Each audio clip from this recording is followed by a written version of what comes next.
365 days, 365 days, 365 days, 7 hours, and 13 minutes, to be exact. It's funny how some things stay with you, indelibly etched on your heart. 365 days since I last woke up in the morning with a smile on my face at thoughts of you. 365 days since I last admired you gliding through the room, your smile brightening everyone's mood as if created to. 365 days since I felt my heartbeat accelerate in anticipation of being in your presence. 365 days since I last gazed into your eyes and saw the look on your face when I said I love you. 363 days since you were reported missing. 361 days since the police visited the office to speak to us about when we had last seen you and whether you had seemed any different than usual. 346 days since your parents went on television begging for any clue to your whereabouts.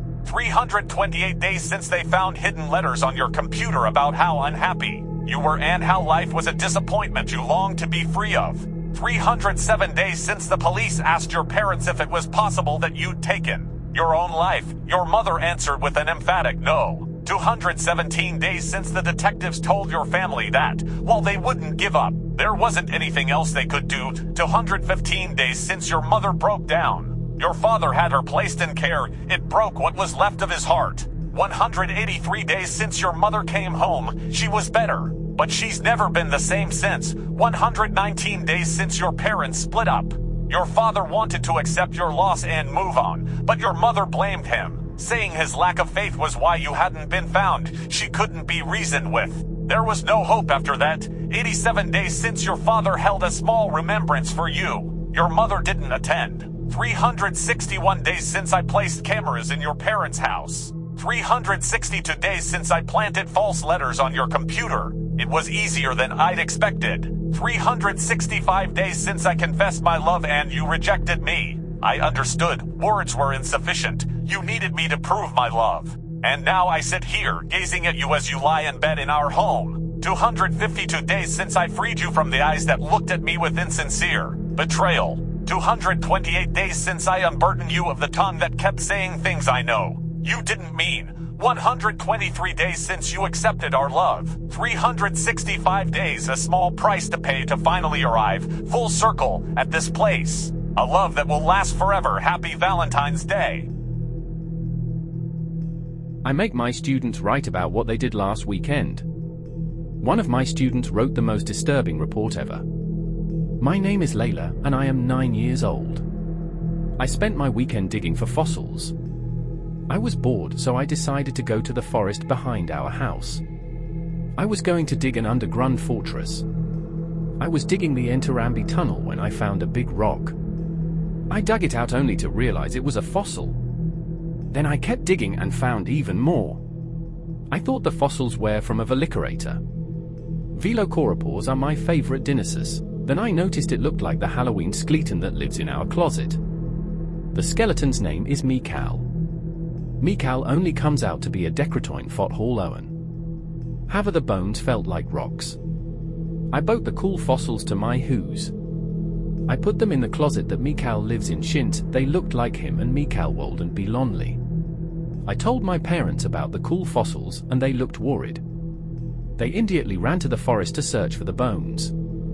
I didn't tell them I put them in the closet so they weren't gonna find anything. I then went to my closet to play with the fossils and Mikal when I noticed something weird with the fossil's head. Mikal's whole eyes were big like a cartoon character. But the fossil head had very small holes for eyes. It looked like Simone poked its head with pencils to make those. I must have made it sad because when Mom and Dad came home it started crying. I decided to leave it alone to calm down, so I closed the closet door. Mom and Dad looked really scared, so I asked them what was wrong. They told me to hide with them in the basement. I went and hid with them because I love hide and seek. Then I heard Simone knock on the door. This part of her story was scribbled out. Then after I woke up, Daddy and Mommy were there to make me breakfast. After breakfast I checked on Michael. He was alone, as usual. I went through the woods. Then I arrived at school. Then I arrived here. And that's how I spent my weekend.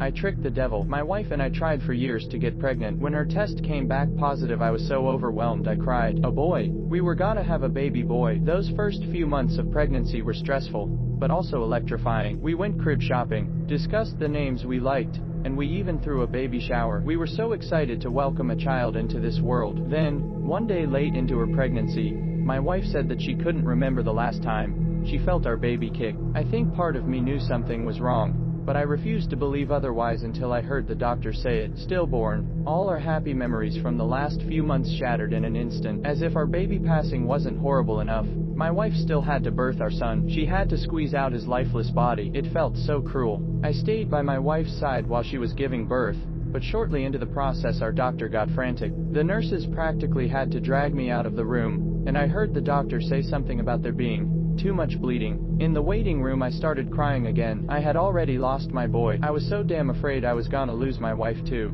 So I did something I hadn't done in decades. I prayed. I prayed to anyone who would listen. Save my wife. I'll do anything. Let's make a deal. I heard a deep voice whisper from behind me, and I could smell sulfur. I'll give you whatever you want, the whole world, anything. Take it, just save my wife. The menacing voice behind me asked for my son. Was it possible the devil didn't know that my son was already gone? Deal, I said. She will live a long life, and when she's dead and buried, I'll come for what I'm owed. I turned around, and the only person there was a nurse. Your wife is recovering now, she said.